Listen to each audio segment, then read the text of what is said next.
Tell me about your vision. Um, I don't really love books that tell you what to do, right? That sort of, I like things that are prescriptive, but I don't necessarily I don't think any of us likes being told what to do. But I wanted to, so I always say I don't have answers, I have experiences. Got And it. so my vision was to share my experience, to share the process that I went through, to share the details of that process as intimately as I could.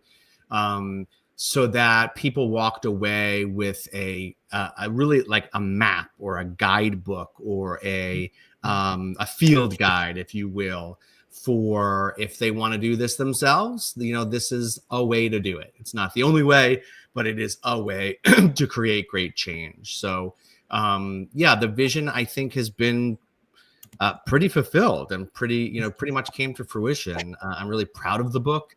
It's been the Barnes and Noble pick of the month. It's being published in 5 countries, or at least 5 languages. And yeah, it's doing very well. So the vision has been pretty clear, pretty fulfilled, which feels great.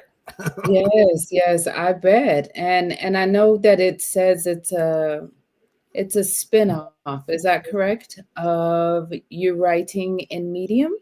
Yeah, it's a follow-up, really. It's so I wrote an essay during the pandemic called "Prepare for the Ultimate Gaslighting," which was on Medium.com. It went around the world. It was a very popular viral essay, Yeah. and which I'm always very proud of, right? Because it wasn't like a sex tape or something, right? It Right, right, was. right, right. That's a good one. I'm glad that is what went viral.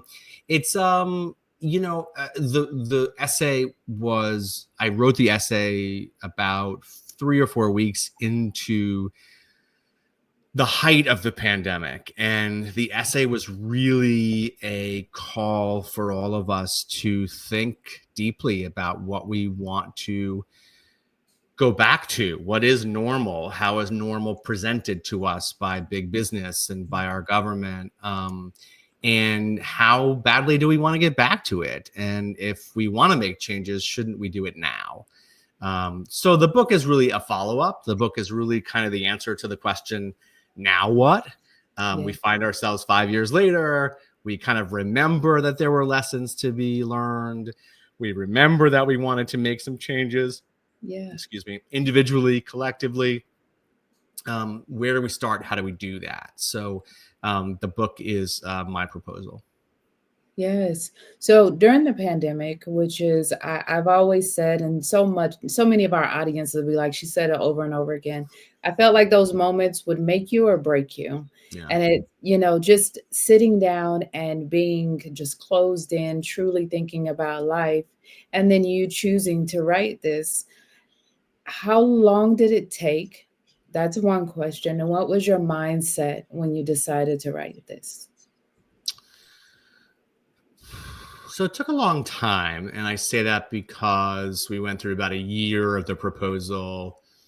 When it landed with a publisher, it was probably another 6 to 9 months of heavy writing, and then editing. So it's about a 3-year process, Oh, that's really. Um, yeah, it was a good 3-year process before it hit bookshelves, or bookstores. And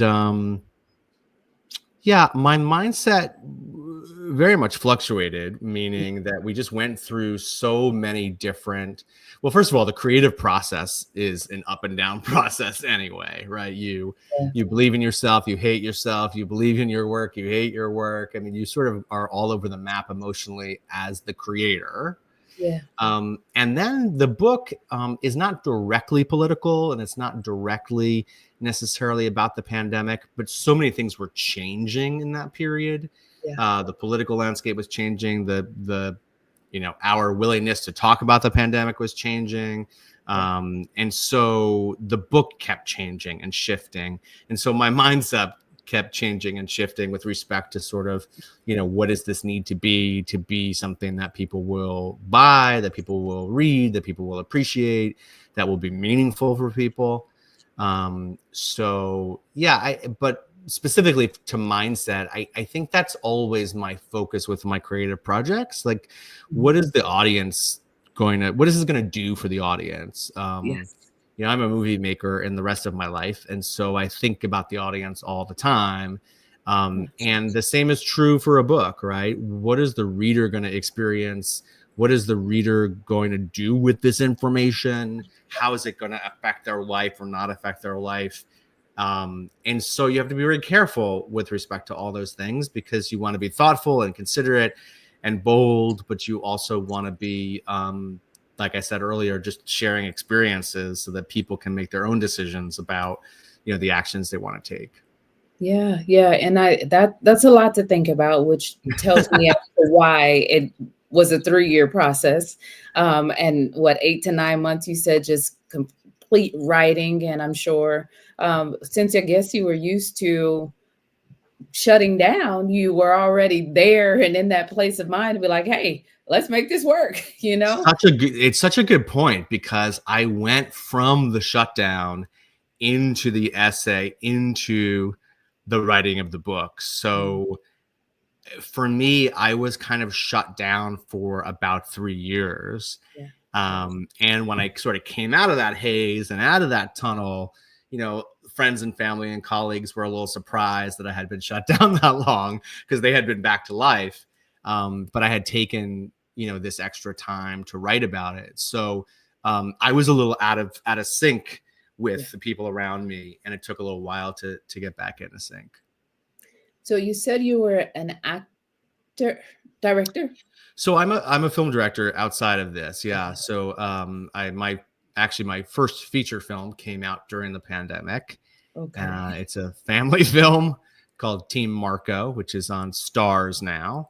okay. And yeah, it was at Apple and Hulu and a whole bunch of other places. But it's yeah, it was life was very different before this. So this is my Yeah, first book. yeah.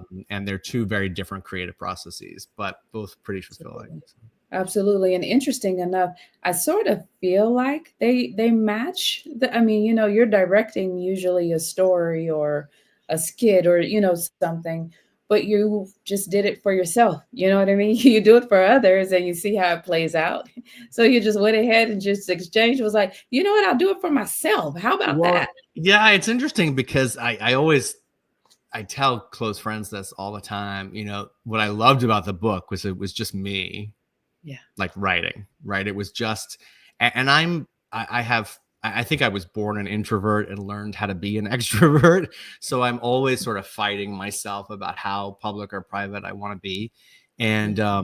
And this was wonderful, because it was just me and a laptop and an editor and an agent and all the other people that come into play to make it happen. But of course, the actual process is just me and a laptop. And that's very different than a film, right? A film, you are dealing with, managing, orchestrating, hundreds of people every day for months and months and months. So this was a different process, and I really enjoyed it. Yeah. Yeah. And I think it almost sounds like it was therapeutic for you. No, I'm glad to hear that. It was. Yes, Thanks. yeah. It's like during the pandemic, I think everyone was just a bit all over the place. And I'm sure you weren't alone, Julio, is the fact that we were just all over the place. But I love how you decided to take something that felt so different and didn't feel good and make it into something that was good, Oh, And thanks. I truly, I applaud you for that, because some didn't choose to do anything. Like I said, it either made you or broke you. And Yeah. it actually made you to do something completely different. And I did see the essay on Medium, and I was like, look at all of these people. You never knew that this was gonna blow up like that. Please It was. share a little bit about the essay for me. Sure, it was surreal. All of us, you're a digital creator, you know the drill, right? It's like you make these pieces of content, which is always an offensive word to me as an artist, right? But you make these pieces of content, and you never know where they're going to land or how far they're going to go or what they're going to do in the world. And so I had been used to writing essays. I mean, I was writing about the 2016 election. I was writing about a number of things on medium.com. And then I would post it to Facebook, or I would post it to, and like, 100 people would read it and I'd be so excited and like whatever. And that's great. This was very different. This was me alone, pretty angry and despondent in my apartment in Manhattan. I was single at the time. And so I was living in this, 600 square foot apartment or whatever it was. And I wrote this essay and I posted it. Mm-hmm. And like, 2 or 3 hours later, I saw people liking it and sharing it. But 2 or 3 hours later, like, it was like this bizarre, like, slot machine at a casino, right? Where just like, you're just watching these things spin. And I was just watching the number of shares go up and go up and go up. And like by 6 hours later, 8 hours later, it had, reached into the hundreds of thousands. And then I got a phone call or an email from medium.com saying like, this is kind of blowing up our circuits. Like, what is this? And then they read the essay. And then once it sort of broke through a threshold over there, then they start promoting it. And within 24 hours, it had gone to 15 million people around the world. And then, to this day, it's gone to about 21, 22 million. Yeah. And it was wild. It was totally surreal. It was totally unexpected. And like I said, like, this wasn't just like some silly, stupid, like dance video or something. It was a 2,000 word essay about the state of our lives and our society. So I was really touched, proud, all of the above, that it had done what it had done. And I was getting emails and phone calls from all over the world, most of which were like very supportive, like priests and rabbis saying like, can I read this at Easter Mass? Can I read this for, services? Like, and then of course I got emails that just said like, F you. Like you get those, and of course those were coming, right? So yes. So it was a mixed bag completely, but I always choose to focus on the good and the positive, because the rest of it is kind of nonsense, right? So anyway, that was the experience. It was wild. At least they read it. It's so interesting how even the bad things become viral, right? Because now I need to actually take a look at it and what else is that? And so sometimes you can't have the good without the bad, right? That's funny. And that's crazy how you was just like, you know what? I'm gonna write this essay and I'm gonna just put it on there. Now, interesting enough, I wrote something on Medium once. I don't even know what's going on with it, but it's just a great way, just to get your writing out there or whatever. And so in 24 hours, you were all over the place. It was really wild. And it's not something that can be repeated. It's like, it's so funny because my manager for film, he's like, well, if you can do that again. And I'm like, yes. Who's doing that again? Like, what are you talking about? Right. Or other writers on Medium saying like, oh, how do I do that? It was a once in a lifetime, once in a moment where everyone was at home on their computers, and it was the right message at the right time it was just it was a strike of lightning in a way I could never have planned. And so I don't spend a lot of time trying to recreate it because it seems like a fool's errand. So how does, it is a follow-up, please unsubscribe, thanks. So it is a follow-up. Do you think that has impacted the book to sell much quicker because of that essay? Well, I'd love 21 million people to buy the book. That would be great. That's right. It has not had the same reach, shall we say, yet. But I hope so. I don't think that I think the publisher has been clear that like that doesn't always translate over, right? Giving people like a free 2,000 word essay that, they can read at home when they're stuck at home is very different than them going to Barnes and Noble or even clicking to them buy a book. But, it's my hope, obviously, that, people remember my name or remember the subject and want to read more. So yeah, I'm building a readership and building an audience for my work as best I can. And taking opportunities like this to talk to yourself and other people online about what the book is. So. Interesting enough, as I'm going to ask you, what's your why? Great question. Well, in many ways, the answer is because I would be in a ball on the couch if I didn't, right? And especially for this book and for the essay, right? My mom used to say, if I don't laugh, I'll cry. Well, I kind of live by like, if I don't write, I'll die. It's like, there really wasn't a choice. It's like, it's kind of just the way that I express myself. And so if it wasn't this, I think I would have taken much, much longer to come out of the pandemic. It was obviously, and for so many people, such a traumatic experience. And here in New York City, it was particularly intense. And I think it just would have taken a lot longer to come out of it if I had not sort of processed it this way.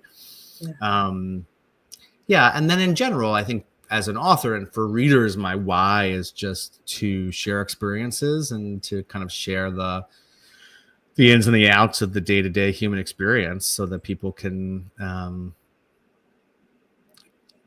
feel a little bit of comfort in the process. Absolutely. What was your most significant learning experience from writing this book? Oh, I thought you were going to say in life. Yeah.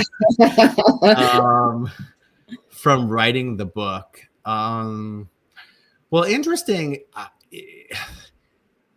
I learned sort of that, and it seems obvious, but it's like once it's in writing, it's in writing. Right. And that's very different than writing online, where you have access to edit at any moment, right? Probably a little different for video, but for text, excuse me.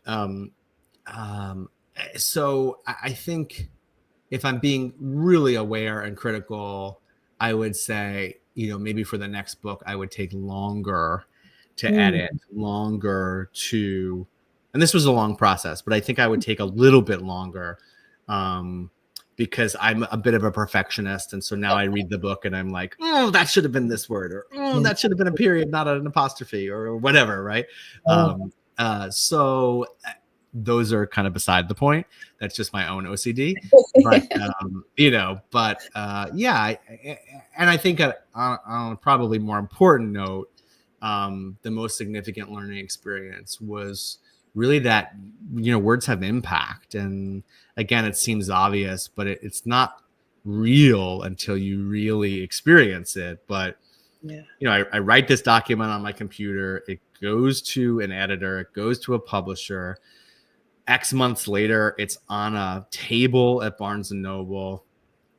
People around the country read it. And then they get in touch and say, thank you so much. This really, really impacted me. And not everybody does that, right? Like, but some people do. And so you get to experience this real sense of, what have you been able to impact in the world? Even if it's just for the 5 and 10 and 15 people who went and got in touch. That's really meaningful to me and really important and has been really significant. Thank you for being here today. I'm really happy that you tuned in to Vision Pros Live. I'm looking forward to seeing your reactions as these episodes continue to move forward. This is going to get more and more fun. We'll have more and more engagement as well. We'll invite people to participate in the show. And thank you for giving us your time and attention. Have an excellent time building out your vision and becoming a Vision Pro yourself.